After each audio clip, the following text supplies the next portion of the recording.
อันยังอาเซลอยู่ดับบูนอยู่กับกล้วยหอมพวกเรามันที่ออกมาเบาเล่นเบาอันนี้อัดคลิปลงคลิปเลี้ยวของ YouTube เล่นตอนนี้กล้วยหอมก็อยู่เกาหลีใต้ได้2 ปีกับ7 เดือนนะทุกคนแล้ววันนี้ก็บ่ฮู้ว่าสิอยู่ไปได้หลายสำใดก็สิอยู่ไปจนแบบครบแท็กครบสัญญาพุ่นล่ะว่าก็สิอยู่ไปเรื่อยๆพุ่นละจะ19 ปี10 ปีพุ่นละเพราะว่าตอนนี้เรทเงินเกาหลีใต้บ่ดีทุกคน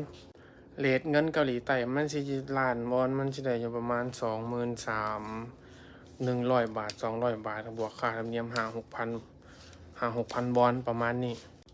แล้วทีนี้กล้วยหอมก็ตอนมาเกาหลีแรกๆหันเรทเงินดีอยู่ทุกคนเด้อแต่ว่าปัจจุบันนี้มันเรทเงินมันต่ำอีหยังมันก็แบบเปลี่ยนแปลงของมันก็แพงนะบ่ว่าอยู่เกาหลีอยู่ไสอยู่ลาวอยู่ไทยอยู่อันนี้เขาเจ้าเป็นเบิดนะกล้วยหอมก็เฮ็ดงานอยู่นี่ล่ะคือเก่าบ่ฮู้ว่าสิได้มาบ้านง่ายบ่ทางบ้านก็ถามหาแต่เงิน มาเบิ่งทางนี้ได้บ่เฮ็ดงานเมื่อยบ่เมื่อยนะเฮ็ดงานสั่วสิได้เงินออกสั่วสิเงินเข้าบัญชีออกบ่แม่นเรื่องง่ายๆนะทุกคนกล้วยหอมมีกล้วยหอมมีบ้านบ้านนาสังเมืองจันทคามแขวงเวียงจันทน์แล้วก็มีวุ้นสารวุฒิอยู่เมืองสารคามแขวงเวียงจันทน์ที่ว่าเมืองสารคามมาเกาหลีใต้ที่ว่ามาแบบอีกเก่านะมี2 คนซ้ำนั้นแต่สำหรับคนอื่นเขาเจ้าน่าอาจสิมาดนนั่นแหละแต่เขาเจ้าบ่ได้รู้จักเขาเจ้าดอกมันคนไกลคนแขวงอื่นบ้านอื่นเฮาก็บ่รู้จักเขาเจ้าเฮาก็บ่กล้าทักไปลิ้นนำเขาเจ้ามีแต่ไผว่าเห็นกล้วยหอมผู้บ่าวลาวบ้านนาสักเมืองสารคามแขวงเวียงจันทน์ไผเห็นก็กดทักกดไลค์กดแชร์มาทักลิ้นนำเด้อเดี๋ยวสิมาเว้าอันนี้อัดคลิปลงคลิปเรียวให้เบิ่งก็บ่ฮู้สิถ่ายหยังให้เบิ่งนะ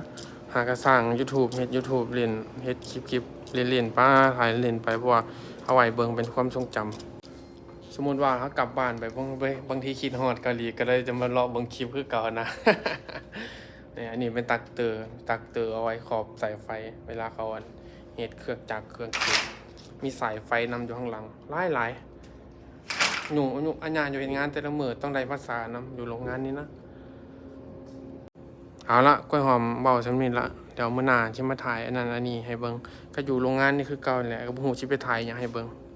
ก็เฮ็ดงานอยู่นำโรงงานเนาะก็เลยถ่ายอันนั้นอันนี้ให้ทุกคนเบิ่งบางทีแม่แบบคนนั้นคนนี้เห็นให้เขาเจ้าแบบฮู้ว่ามีคนบ้านเรามีคนเมืองเราอยู่เกาหลีใต้ฉะนั้นที่ได้แบบพึ่งพาอาศัยกันได้มีหยังก็ได้ปรึกษากันซินะเดี๋ยวส่ำนี้ล่ะทุกคนเดี๋ยวมื้อหน้าสิมาจมสู่ฟังอีกบ๊ายบายอันยังกล้วยหอมไปก่อนพ่อใหญ่เกาหลีเอิ้นแล้ว บ๊ายบาย